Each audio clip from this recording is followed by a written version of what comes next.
नमस्कार। सनातन धर्म ये शब्द सुनते ही क्या ख्याल आता है? सिर्फ पूजा पाठ या रीति रिवाज? असल में ये इससे कहीं ज्यादा है। एक पूरी जीवन शैली है। पर एक सवाल है जो आज बहुत से लोगों के मन में है। क्या आज की जो यंग जनरेशन है वो इसके गहरे ज्ञान से, इसकी फिलॉसफी से कहीं दूर तो नहीं होती जा रही? चलिए आज प्रदीप कुमार राजपूत के एक निबंध के आधार पर इसी सवाल की तह तक जाने की कोशिश करते हैं। इस पूरी बातचीत की शुरुआत पता है कहाँ से होती है? एक बहुत ही गहरे फिलोसॉफिकल थॉट से कि आत्मा अमर है। अब ये सुनने में सिर्फ एक स्पिरिचुअल बात लग सकती है ना? लेकिन सोचिए, ये हमें law of conservation of energy की भी तो याद दिलाती है कि energy can neither be created नॉ बी डिस्ट्रॉयड। वो सिर्फ अपना फॉर्म बदलती है। बस यही सोच, यही विचार इस पूरी चर्चा का बेस है। तो इस पूरे सब्जेक्ट को अच्छे से समझने के लिए हमने इसे 5 हिस्सों में बांटा है। सबसे पहले हम ये समझेंगे कि सनातन धर्म आखिर है क्या। फिर हम देखेंगे कि पुराने जमाने में ज्ञान के केंद्र मतलब हमारे मंदिर वगैरह कैसे थे। इसके बाद बात होगी आज की युवा पीढ़ी की कि उनके सामने क्या चैलेंजेस हैं। फिर हम कुछ मॉडर्न आइडियोलॉजिकल कॉन्फ्लिक्ट्स पर नजर डालेंगे और आखिर में सबसे जरूरी बात कि लेखक इसका सोल्यूशन क्या बताते हैं। तो चलिए शुरू करते हैं सबसे पहले और सबसे जरूरी सवाल से। लेखक के हिसाब से आखिर ये सनातन धर्म है क्या? क्या ये सिर्फ कुछ रीति रिवाज हैं, पूजा पाठ है, या फिर इसके पीछे कुछ और भी है, कुछ बहुत गहरा? देखिए, सनातन शब्द को ही अगर हम देखें तो इसका मतलब ही है शाश्वत, इटर्नल। मतलब ऐसी कोई चीज जो हमेशा से थी, हमेशा है और हमेशा रहेगी, जो टाइम एंड स्पेस के बंधनों से बिल्कुल परे है। और धर्म शब्द सुनते ही हमारे दिमाग में क्या आता है? मंदिर, पूजा, आरती, है ना? पर यहां इसका मतलब बहुत बड़ा है। धर्म का मतलब है वो चीजें जिन्हें धारण करना चाहिए, मतलब ह्यूमन वैल्यूज, अच्छी आदतें, basically a way of life. और यहीं पर सनातन सोच का एक कोर प्रिंसिपल सामने आता है कि सत्य एक है, ज्ञानी उसे अनेक नामों से पुकारते हैं।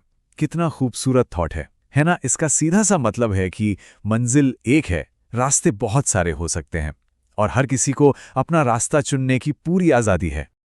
चलिए अब थोड़ा और डीप डाइव करते हैं। लेखक के मुताबिक हमारे मंदिर और देवी देवताओं का असल मतलब क्या था? क्या वो सिर्फ पूजा पाठ की जगहें थी या कुछ और भी था? जरा इमेजिन कीजिए, पुराने जमाने में मंदिर सिर्फ मंदिर नहीं थे, वो एक तरह के कम्युनिटी सेंटर्स थे, ज्ञान के केंद्र थे। वहां संगीत, योग, आयुर्वेदा, एस्ट्रोनॉमी, फिलॉसफी, इन सब पर बातें होती थी, सिखाया जाता था। और सबसे इंपॉर्टेंट, कैरेक्टर बिल्डिंग पर जोर दिया जाता था। और बिल्कुल इसी तरह देवी देवता सिर्फ कोई मिरेकल करने वाले पावर्स नहीं हैं, वो लाइफ के बड़े बड़े प्रिंसिपल्स के सिंबल हैं। जैसे श्री राम मर्यादा और सही कर्म सिखाते हैं, श्री कृष्ण सिखाते हैं कि कर्म करो, फल की चिंता मत करो, शिव ध्यान और संयम का प्रतीक है, तो माँ दुर्गा अन्याय के खिलाफ खड़े होने की हिम्मत देती हैं। तो सवाल ये उठता है कि अगर फिलॉसफी इतनी गहरी है, इतनी प्रैक्टिकल है, तो फिर प्रॉब्लम कहाँ है? लेखक के मुताबिक असली प्रॉब्लम है आज की यंग जनरेशन और उसकी अपनी हेरिटेज के बीच बढ़ती हुई दूरी, अ ग्रोइंग गैप। और यही लेखक की सबसे बड़ी चिंता है। वो कहते हैं कि आज धर्म को बस कहानियों और रिचुअल्स तक, मतलब रस्मों रिवाजों तक ही लिमिट कर दिया गया है। उसके पीछे का जो लॉजिक था, जो साइंस थी, जो फिलॉसफी थी, वो कहीं खो सी गई है। लेकिन ऐसा हो क्यों रहा है? ये डिस्कनेक्ट आ क्यों रहा है? निबंध कहता है कि इसकी एक बड़ी वजह है कि शायद माता पिता और गुरुओं से वो सही शिक्षा नहीं मिल पा रही। डीप अंडरस्टैंडिंग देने के बजाय बस रस्में पूरी करवाने पर ज़्यादा फोकस किया जा रहा है। अब ये प्रॉब्लम सिर्फ इंटरनल नहीं है।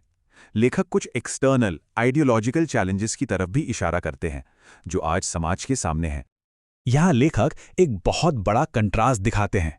एक तरफ है सनातन परंपरा जो कहती है सवाल पूछो, डायलॉग करो, बहस करो, और दूसरी तरफ कुछ ऐसी व्यवस्थाएं हैं जहां कहा जाता है कि सवाल मत करो, बस जो कहा गया है उसे मानो, ऑर्डर फॉलो करो।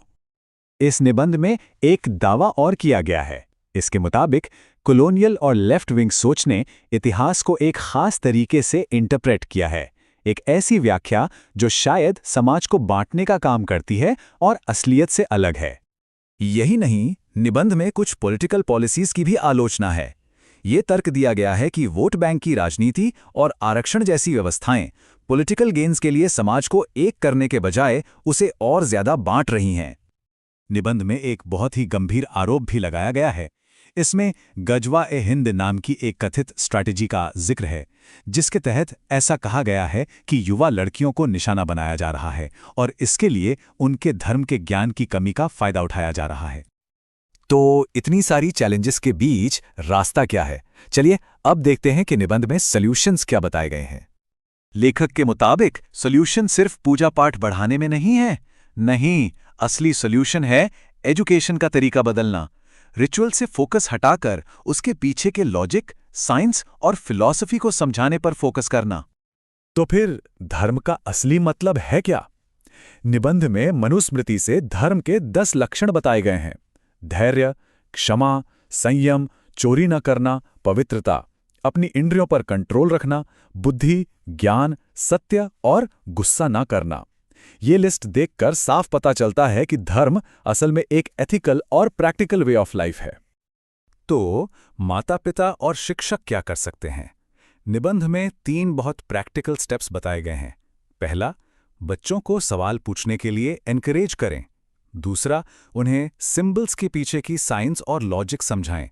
और तीसरा, धर्म को सिर्फ पूजा से नहीं बल्कि ड्यूटी और इंटेग्रिटी यानी कर्तव्य और ईमानदारी से जोड़ें।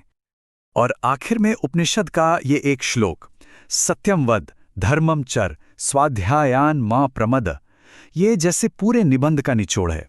इसका मतलब है सच बोलो, धर्म के रास्ते पर चलो और सेल्फ स्टडी मतलब खुद से सीखना कभी मत छोड़ो।